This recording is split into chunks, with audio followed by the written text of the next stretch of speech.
বাসা কোথায়? চিটাগং। রাঙ্গুনিয়া ছিল। রাউজান কোন জায়গা?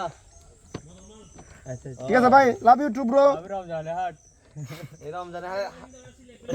মাই রাউজান নেই। আচ্ছা আচ্ছা ওই জন্য আসছে। আচ্ছা আচ্ছা ঠিক আছে। তুমি তো ভাই 18 জামাই। সিলোড়ি জামাই।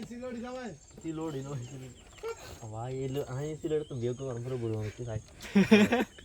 এলো সিলোড়ি পতঙ্গ উইতে হয় তাই। আরে আর হঠাৎ দেখো নি বুঝলি দাঁড়া খাওয়ান বেশি।